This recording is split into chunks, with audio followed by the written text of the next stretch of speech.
اندر ڈالیں، کیونکہ اگر بچے کے اندر دینی تعلیم نہیں رہے گی وہ اللہ کے بارے میں نہیں جانے گا، رسول اللہ صلی اللہ علیہ وسلم کے بارے میں اس کو کچھ علم نہیں ہوگا، اس کے دل میں اللہ اور اس کے رسول کی محبت نہیں رہے گی،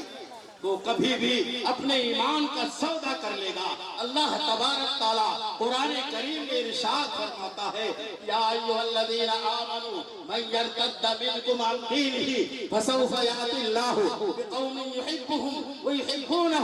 اذلۃ علی المؤمنین عزۃ علی الکافرین۔ اے ایمان والو، اے ایمان والو، یا ایھا الذین آمنوا من یرتد منکم، جو تم میں سے دین سے، اسلام سے روگردانی کرے گا، اسلام سے پھر جائے گا۔ ارتداد کہتے ہیں خروج عن الاسلام الی الکفر، یعنی اسلام سے نکل کر کفر کی طرف چلے جانا۔ تو اللہ تعالیٰ کہہ رہا ہے، ارشاد فرماتا ہے، جو تم میں سے اسلام کو چھوڑ کر کفر کی طرف چلا جائے گا، وَسَوْفَ يَأْتِي اللَّهُ بِقَوْمٍ يُحِبُّهُمْ وَيُحِبُّونَهُ، اللہ تعالیٰ ایسی قوم کو لائے گا، وہ قوم اللہ سے محبت کرے گی، اللہ اس سے محبت کرے گا۔ معلوم ہوا کہ اگر کسی کے دل کے اندر اللہ اور اس کے رسول کی محبت نہیں ہے، اللہ اور اس کے رسول کی محبت نہیں ہے، وہ کبھی بھی اپنے ایمان کا سودا کر لے گا، اپنے ایمان کا سودا کر لے گا۔ اس لیے مسلمانوں، اللہ تبارک تعالیٰ نے دین اسلام کی حفاظت کی ذمہ داری لی ہے، قرآن کی حفاظت کی ذمہ داری لی ہے۔ اللہ تبارک تعالیٰ نے ہماری حفاظت کی ذمہ داری نہیں لی ہے۔ اگر ہم اسلام سے روگردانی کریں گے، اپنے بچوں کو دینی ماحول میں نہیں رکھیں گے، گھر کا ماحول دینی نہیں بنائیں گے، تو اللہ تبارک تعالیٰ ایسی قوم پیدا کرے گا، ایسی قوم پیدا کرے گا جو اللہ کے دین کی حفاظت کرے گی۔ وَإِن تَتَوَلَّوْا يَسْتَبْدِلْ قَوْمًا غَيْرَكُمْ ثُمَّ لَا يَكُونُوا أَمْثَالَكُمْ، اگر تم روگردانی کرو گے تو تمہاری جگہ پر اللہ ایسی قوم کو لائے گا، اس قوم کے ذریعہ اپنے دین کی حفاظت کرے گا، اپنے اسلام کی حفاظت کرے گا، جو تمہاری جیسی نہیں ہوگی۔ اس لیے مسلمانوں، میں آپ سے کہنا چاہتا ہوں کہ آج اس فتنے کے دور میں جہاں ہر طرف اسلام اور مسلمانوں پر حملہ ہو رہا ہے، ان کے ایمان کو چھیننے کی کوشش کی جا رہی ہے، سازش کی جا رہی ہے، اپنے ایمان کو بچانا ہوگا، اپنے بچیوں کے ایمان کو بچانا ہوگا۔ اس لیے حضرت مفتی علیم الدین صاحب کے اندر تڑپ پیدا ہوئی کہ ہمارے گاؤں میں ایک نسواں مدرسہ قائم ہو، جس میں بچیوں کی تعلیم ہو، دینی تعلیم ہو، اور ان کا اسلام مضبوط ہو، ان کا ایمان مضبوط ہو، کیونکہ جہاں مخلوط تعلیم ہوتی ہے وہاں ہماری بچیاں غیروں کے ساتھ چلی جاتی ہیں، اپنے ایمان کا سودا کر لیتی ہیں، ان کے پاس صحیح تعلیم نہیں ہوتی ہے، ان کے دل میں اللہ اور اس کے رسول کی محبت نہیں ہوتی ہے۔ مفتی صاحب نے یہ بہت بڑا کام کیا ہے۔ اللہ تبارک تعالیٰ مفتی صاحب کو ہمت دے، ان کے ساتھیوں کو ہمت دے کہ اپنے اس جامعہ کو مضبوط کریں، ایک منظم طریقے سے چلائیں، چاہے جو ہمارے علاقے کی بچیاں دوسری جگہ جاتی ہیں وہ اپنے گاؤں میں رہ کر دینی تعلیم حاصل کریں، دینی رہنمائی حاصل کریں۔ آپ حضرت مفتی صاحب کا ساتھ دیجئے۔ حضرت مفتی صاحب کا کہنا ہے کہ ہماری اس جامعہ میں سمیہ البنات میں انہی بچیوں کا داخلہ ہوگا جو مکتب میں درجہ 5 پاس کر چکی ہوں گی، اس کے بعد ان کا داخلہ لیا جائے گا۔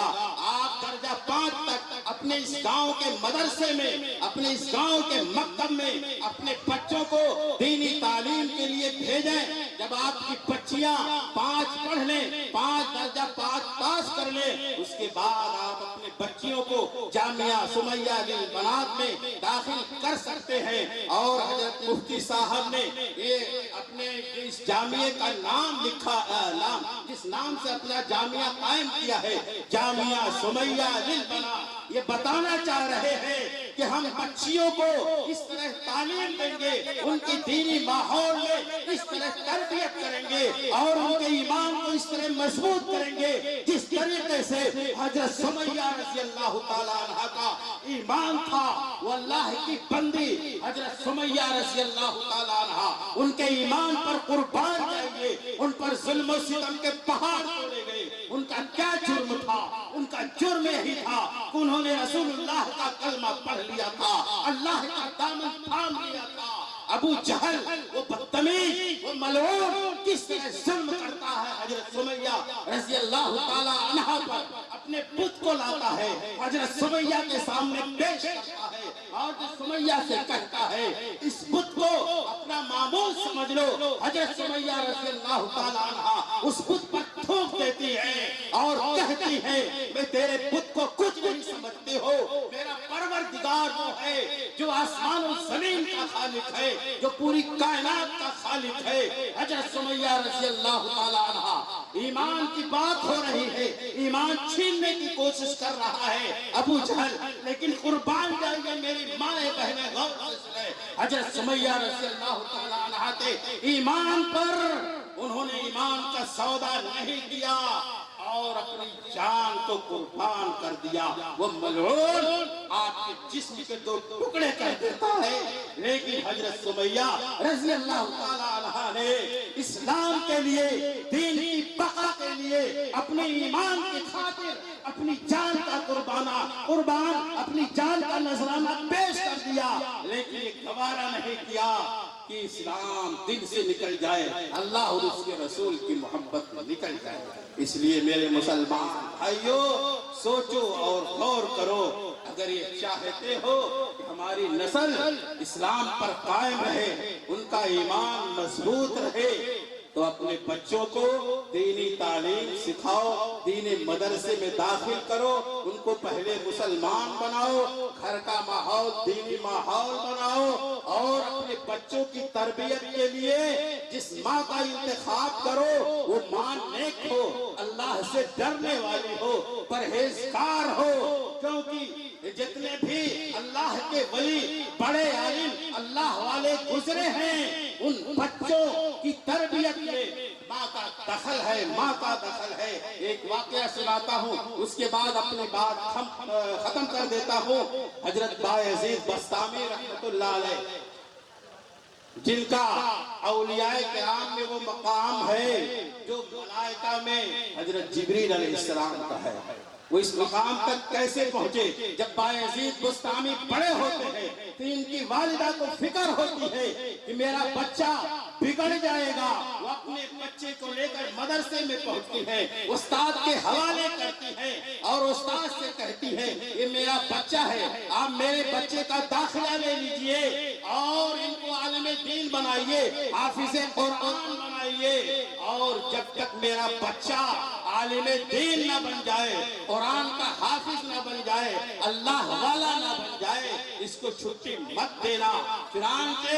استاد نے تربیت کی، دینی ماحول میں رکھا، دینی تعلیم سکھائی، یہ ماں کی تڑپ تھی، ماں کی دعا تھی، اور ماں کے اندر یہ تڑپ تھی کہ میرا بچہ عالم دین بن جائے، وقت کا ولی بن جائے، اللہ والا بن جائے، پرہیزگار بن جائے۔ ماں کی تڑپ تھی، ماں کی دعا تھی۔ 18 سال کے بعد جو بچہ لوٹتا ہے، اللہ کے رسول صلی اللہ علیہ وسلم ان کے استاد کے دل میں یہ بات ڈالتے ہیں کہ اللہ تبارک تعالیٰ نے اس بچے کا نام اپنے ولیوں میں شامل کر لیا ہے، آپ اس بچے کے سر پر دستار باندھیے اور ان کو خلافت عطا کیجئے اور اس بچے کو ان کے والدہ کے پاس لوٹا دیجئے۔ چنانچہ حضرت بایزید بسطامی رحمت اللہ علیہ جو اتنے بڑے ولی اور بزرگ گزرے ہیں، یہ ماں کی محنت کا ثمرہ ہے، ماں کے جذبے کا ثمرہ ہے۔ اس لیے ماں اور بہنوں اپنے اندر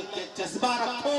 اور اپنے بچوں کی دینی ماحول میں تربیت کرو، خود بھی دیندار بنو، خود بھی نماز پڑھو، خود بھی قرآن کی تلاوت کرو اور اپنے بچوں کو دینی ماحول میں رکھو۔ میری آپ سے درخواست ہے کہ آپ حضرت مفتی صاحب کا ساتھ دیجئے اور انہوں نے جو جامعہ سمیہ للبنات قائم کیا ہے، آپ حضرات کا ساتھ رہے گا تو انشاءاللہ تعلیمی نظام اور بہتر ہوگا۔ اور میں دعا کرتا ہوں کہ اللہ تبارک تعالی حضرت مفتی صاحب کو ہمت دے اور آگے بڑھائے، اور ان کے جو رفقا ہے، ساتھی ہیں، میں ان کو بھی مبارکباد دیتا ہوں کہ وہ قدم قدم پر مفتی صاحب کے ساتھ ہیں۔ اللہ سے دعا ہے کہ اللہ تبارک تعالی ہمیں اپنے ایمان کی حفاظت کی توفیق عطا فرمائے، اور ہمیں اس بات کی توفیق عطا فرمائے کہ ہم اپنے بچوں کے ایمان کی سلامتی کے لیے